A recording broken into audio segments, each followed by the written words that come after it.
It's not a very big secret that the Bank of Canada has been under a lot of criticism recently as they've been raising interest rates at the fastest pace they ever have to try to fight inflation, with many people saying, hey, these interest rates going up so quickly is actually hurting affordability for Canadians. But nobody has said it so aggressively as this representative for 300,000 Canadians, the largest union in the entire country, Unifor. Policymakers have taken to blaming workers instead, including the Governor of the Bank of Canada, who has basically declared class war on working people in this country. This type of criticism is something that we've seen from both sides of the political spectrum. Both the Conservatives and the NDP are having big problems with the Bank of Canada, but nobody has gone as far as this, as well as what she says, and I'm going to show you in just a moment, where she claims that the Bank of Canada is even making up stories or false narratives to attack the average working Canadian. So let's just get into it. I'm going to show you this clip, show you some responses to it, and add some context along the way. And if you haven't already, make sure to subscribe to the channel to keep on getting these Canadian updates. An affordability crisis, broken supply chains, high inflation, rapidly rising interest rates, and public services under stress, such as healthcare, place too many workers and their families in a crisis scenario. As you know, across the country, workers are experiencing the burden of higher prices, especially on critical goods like food, shelter, and fuel. The real problem is that as prices and inflation rise and corporate profits reach new record highs, workers' wages and incomes are just not keeping up. Shareholders and corporate executives are reaping obscene benefits in the form of higher dividends, share repurchases, and bonuses. They are not paying the price for inflation. Workers are.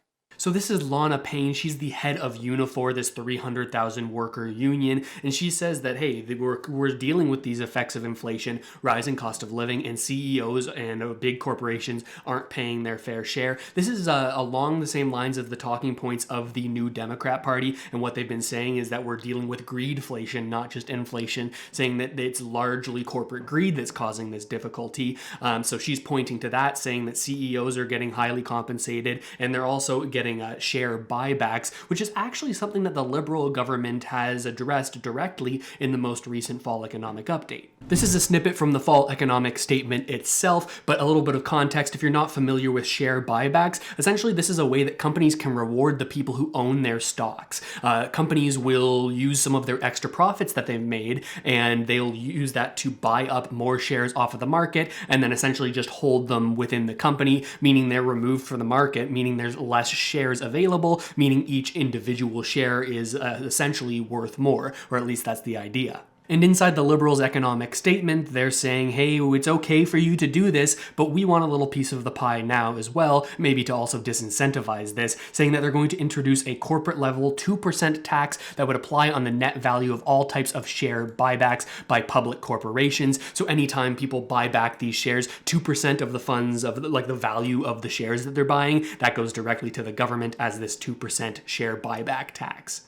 But the details of this new tax aren't going to be released until April 2023, and if it does pass, this isn't going to actually come into effect until January 1st, 2024. So a lot of critics are saying, hey, you're just going to incentivize people to do more share buybacks right now before the deadline where they're going to get taxed. So are you really helping the situation, or are you just making it happen a lot quicker to make it before the deadline? Now, another criticism here is that there wasn't inside of this budget a tax on the windfall profits of corporations. This is another thing that certainly Unifor, as well as the NDP, very workers heavy organizations, are saying we should have done, like the United States did with their Inflation Reduction Act, saying that these large corporations who made more profits than they did in previous years, the extent to which those profits were due to the COVID pandemic and due to random windfalls, well, we're going to tax that as well and take that money in and use it to do more social programs within the government. This is what the States is doing, but Canada didn't do it. A lot of people are frustrated about that.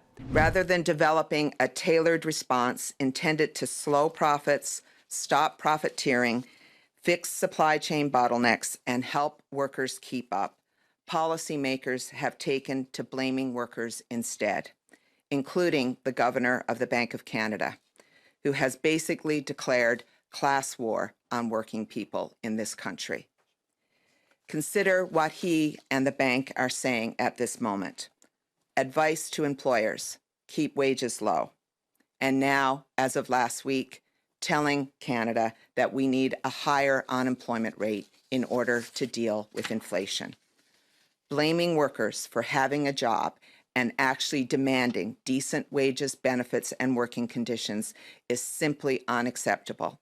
We need an economy that works for everyone, not an economy that delivers only for the few. So she's saying that the Bank of Canada and their policies are a direct attack on the average Canadian worker, and she's referring specifically to a couple different things that the Bank of Canada has said over the past month. The main things she's pointing at is the Bank of Canada saying to employers that we don't expect inflation to be long-term, so you probably shouldn't work in increases in wages for your workers because this inflation isn't going to be around, again, for the long term. Obviously, the president or the leader at a large workers' union is going to be saying, hey, what the hell, we want higher wages for our workers. But it's not just this advice that inflation's not going to be around for the long term that has her so frustrated. Instead, it's what the Bank of Canada is saying and claiming that this is actually something that could cause more inflation. If we raise wages for people, we'll see more inflation. Let's get into that. Unifor will not tolerate this false narrative of a wage price spiral to justify aggressive interest rate hikes, plunging our economy into what is likely to be an inevitable recession. Last week, as I mentioned in Toronto, the Bank of Canada Governor Tiff Macklem doubled down. He called for a rebalancing of the labor market so that the bank can meet its arbitrary inflation target of 2%.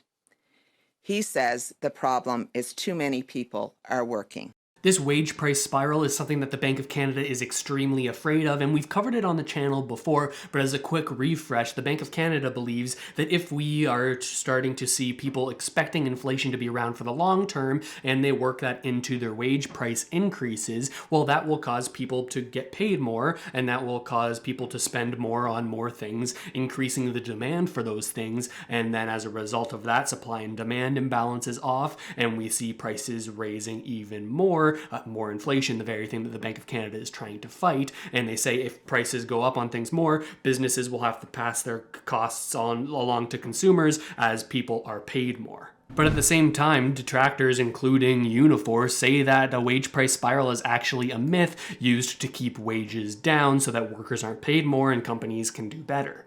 But it is clear that wages just aren't keeping up with inflation. This doesn't even include housing inflation. This is just compared to the CPI, which is a basket of goods. But this is tracking the difference between inflation and wage price growth, with the red line being the average wage price growth compared to the previous year. Right now we're sitting around 3.5%. This is a little bit old. Right now we're actually around 5.5%. So that's closed a little bit. What inflation's sitting at 8.1% as of this. I believe 6.9 where we are currently today. So we've got two sides. The Bank of Canada saying if there's a wage price spiral, then we could have a longer period where we're going to need to continue to raise interest rates even higher to battle inflation over the long term, which could cause an even more severe and deep recession. And then the other side of things, the detractors and Unifor saying that's a load of crap. We just want wage increases to keep up with inflation, and you can't use wage price spirals as an excuse not to give it to us. He says the problem is too many people are working and not enough people are unemployed,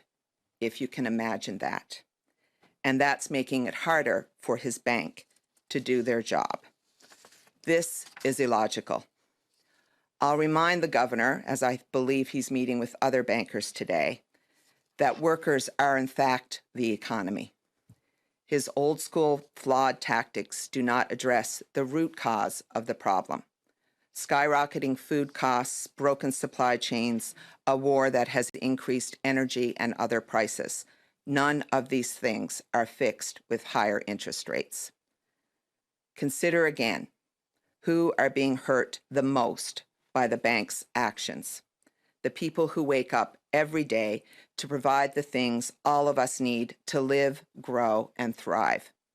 Everyone deserves a good job. She says that the Bank of Canada says that more people need to be unemployed for them to meet their policy goals, but really a more accurate representation of what the Bank of Canada said is that as long as the labor market is extremely tight, meaning it's hard for industries and businesses to pick up more workers to get them to take their jobs, then those industries are going to keep on raising prices and or raising the wages that they pay those workers, and as a result, this wage price spiral risk is more of a concern. And she talks about how the people who are most affected by the Bank of Canada's current policy decisions are the people that are waking up every single day and simply don't have the time to think about this monetary policy and what's going on. Now, this is something that the Bank of Canada Governor Tiff Macklem was actually questioned on directly in a recent interview. Is it counterintuitive for them, and thus for your messaging, to explain the role of the central bank in a period where the bank is actively making things worse? I get to make them better down the road, but for today, people are pinched.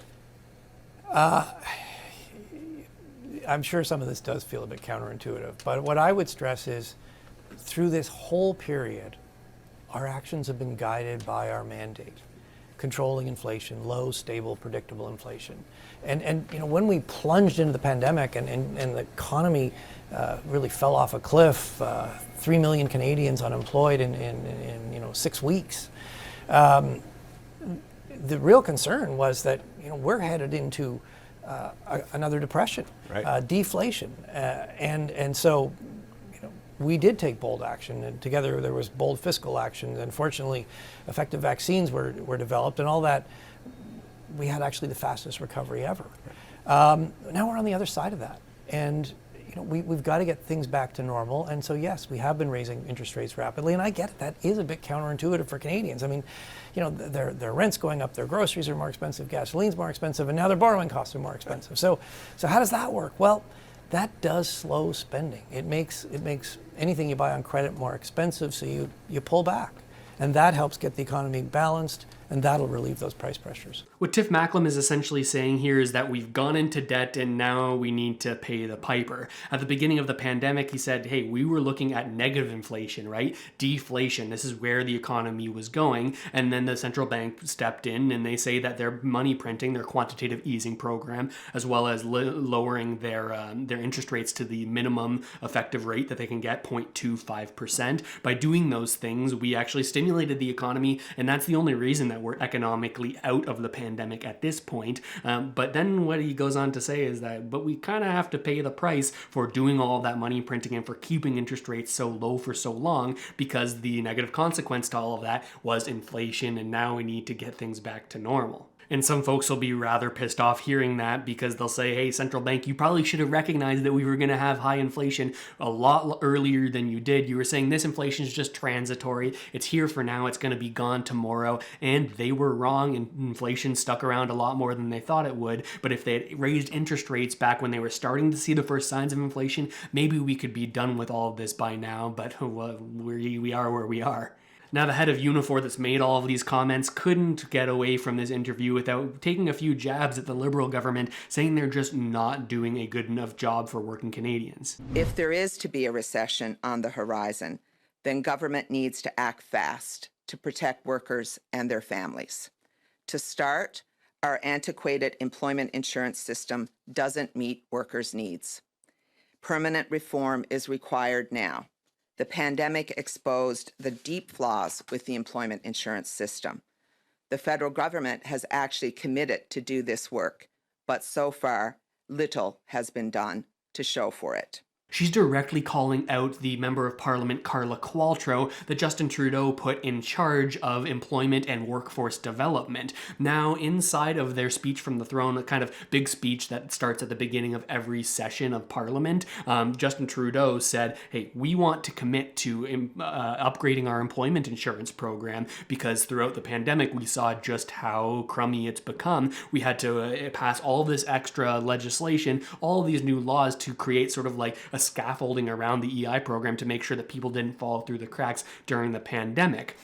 And now they need to make bigger changes to make sure that if there's another economic event that is negative, which we have sort of been predicting here, looking like we're going to go into a recession, if not already are in one, well, this employment insurance program as it stands now, the antiquated one built in the 80s, just isn't going to cut it. Now, inside of the question period in the House of Commons, where members of Parliament get to directly call out other members of Parliament, well, we had a minister from the Bloc Québécois calling out Carla Qualtrough as well, just like this head of Unifor is doing, saying, you've said for so long you're going to update employment insurance, but you're just not doing it, to which Carla Qualtrough stood up and replied, I'm excited to share the progress that we've made on employment insurance and updating our employment insurance program at some point soon. And no direct dates, giving any kind of information on when this is going to happen. So obviously there's a lot going on here. We've got Tiff Macklem saying we got to avoid a wage price spiral. Do not let employee wages go up because we could be fighting inflation for the long term there. But then on the other side of things, we've got Unifor as well as the NDP saying raising interest rates so rapidly is just hurting the very people that you're trying to help. You need to stop doing it. And I'm curious what you think about it. Let me know down in the comments. I read every single one. Which side are you on? Or do you think that nobody's quite on the right track here and there's a different direction that Canada needs to go? Let me know down there. If you haven't already, subscribe to the channel. Most people who watch these videos actually aren't subscribed to the channel, and it dramatically helps out the channel when you subscribe, so I'd appreciate you giving me a hand there. But with all of that said, thanks so much for watching, everybody. I really hope this video helped you out at least a little bit, and I'll see you next time.